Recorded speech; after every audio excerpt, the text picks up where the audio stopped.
तेवढ्यात मैनावती आली. आल्यानंतर तिने गोरक्षनाथाला प्रणाम केला आणि आसनावर बसली. गोपी चंदाची पत्नी लुमावंती आली. कोणाली? लुमावंती. ती सुद्धा जोग्याला प्रणाम करून पतीच्या जवळ येऊन बसली.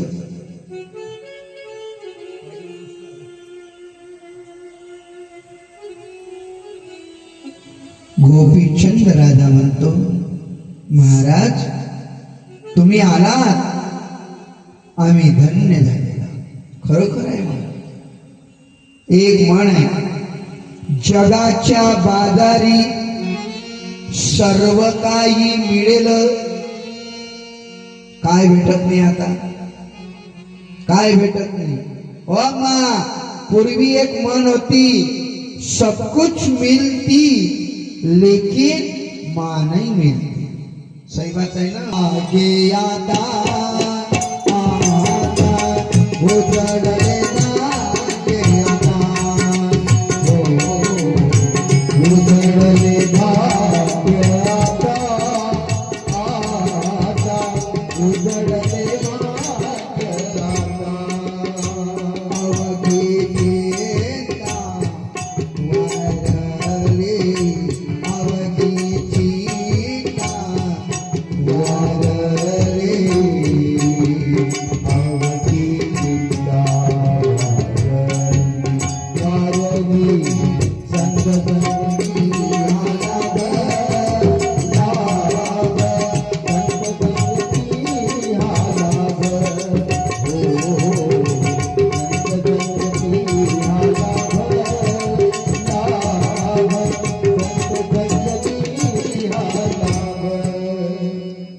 अरे साधू संतांचं दर्शन घडलं, त्याचं भाग्य.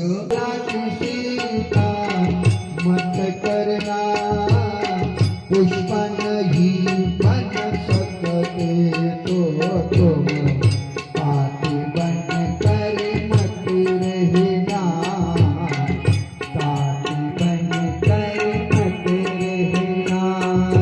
भला किसी का कर न सके तो बुरा किसी का मत करना, पुष्प नहीं बन सकते तो तुम गाते बन कर मत रहना, गाते बन कर मत रहना. हा किती सुंदर भजन आहे ना.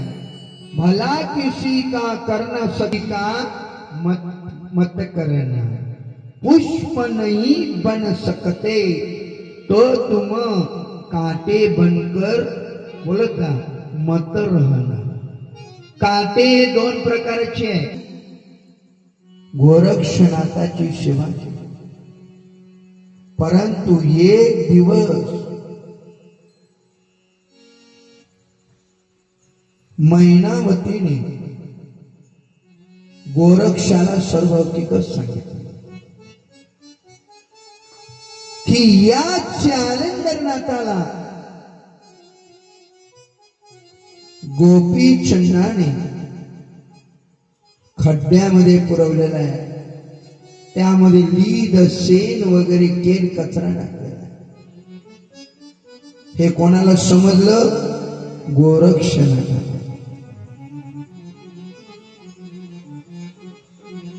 आणि गोरक्षनाथ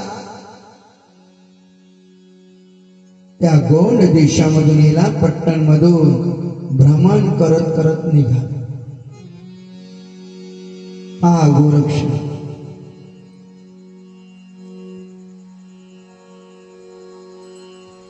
तेवढ्यात कानिफनाथही भ्रमण करत करत निघाले. कोण? कानिफनाथ.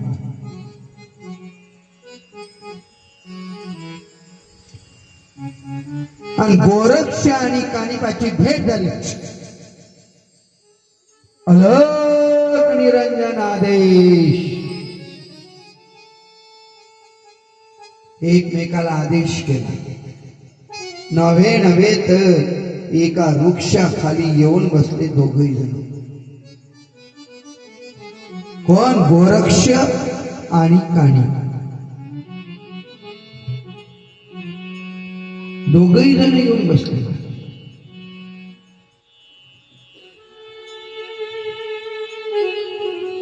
म्हणून म्हणतात ना, साधूला साधू भेटला हाय ना. शब्द कोणता विचारला? आदेश. बसले.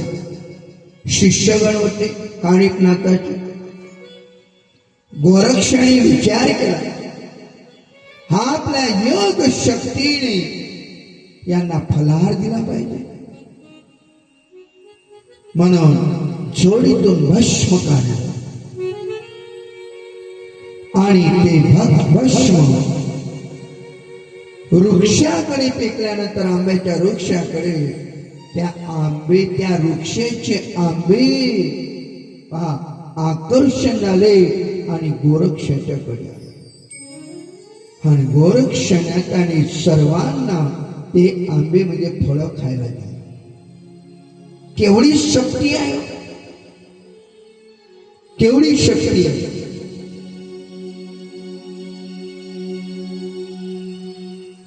एवढंच नव्हे, काणिपनाथाने बघितलं.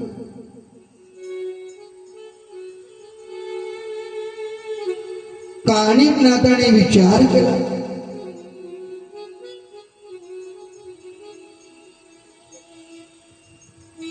की हा जती साधारण नाहीये, जोगी साधारण नाहीये. म्हणून काणिपनाथाने आपले अस्त्र शस्त्र दाखवले. आता फलाहार झाल्यानं काही आंबे शिल्लक होते. गोरक्ष म्हणाला काणिपाला, हे जे आंबे आहे ना ते पुन्हा झाडाला लावून दे. आता खरंच सांगा, झाडाला लावल्या जाईल का? लावल्या जाईल का? काणी म्हणतो एक असू शक्य आहे. गोरक्ष म्हणतोय ज्याचा गुरु प्रभावशाली, ज्याला गुरुचा आशीर्वाद, तो काही करू शकतो. ज्ञानदेव म्हणे तरलो तरलो, आता उतरिलो गुरु. गुरु प्रभावशाली असला तो जीवनामध्ये अडत नाही. गोरक्ष आणि आणखी भस्म मंत्रून त्या आंब्यावर जसं टाकल्याबरोबर ते आंबे झाडाला चिकटले.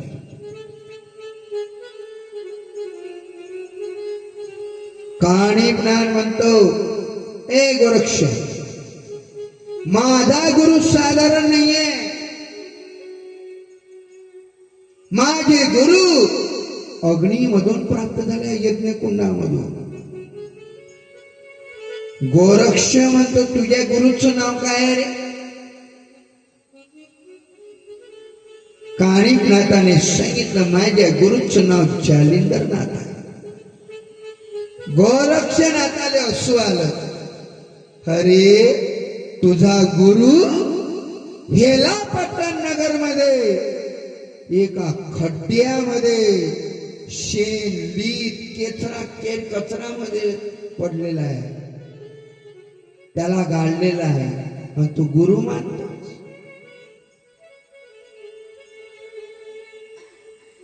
काणिपाणी जेव्हा ऐकल्याबरोबर आश्चर्यचकित झाले. कोण? काणिपनाथ. की हे गोरक्ष, तुला माझ्या गुरुचा पत्ता कसं काय लागला?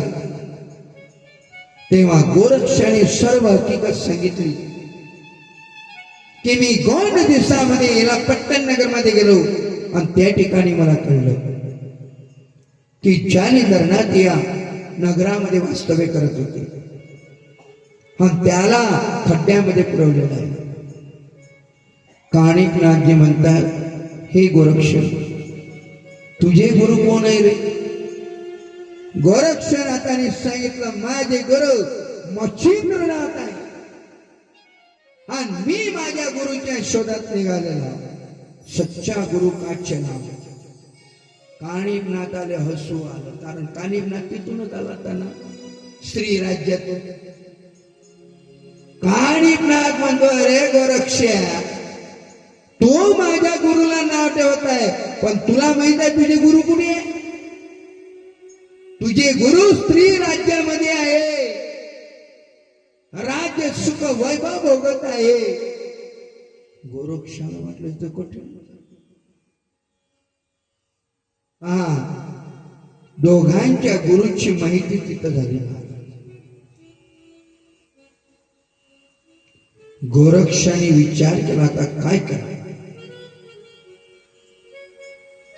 गोरक्षनाथ आणि काणिकनाथ गोरक्षनाथ स्त्री राज्याकडे जाण्याकरता निघाला. स्त्री राज्याकडे गहाणीनाथाला सोबत घेतलं.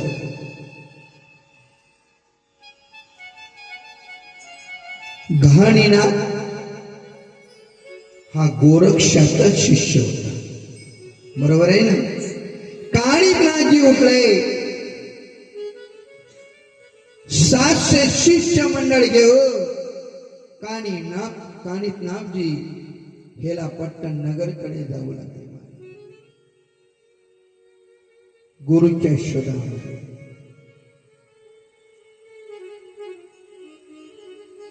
विचार करू लागले दोघे जण. गोरक्ष विचार करतो, माझे गुरु कुठे आहे? स्त्री राज्यामध्ये. आणि काणिकनाथ विचार करतो, माझे गुरु हेला पट्टण नगर मध्ये खड्ड्यामध्ये पुरवले गेलेले. जेव्हा गोरक्षनाथ गहाणीनाथाला सोबत घेतलेला आहे आणि स्त्री राज्याकडे जात आहे महाराज. दिगंबरा दिगंबरा श्रीपाद वल्लभ दिगंबरा, दिगंबरा दिगंबरा श्रीपाद वल्लभ दिगंबरा, दिगंबरा दिगंबरा श्रीपाद वल्लभ दिगंबरा, दिगंबरा दिगंबरा श्रीपाद वल्लभ दिगंबरा, श्रीपाद वल्लभ दिगंबरा.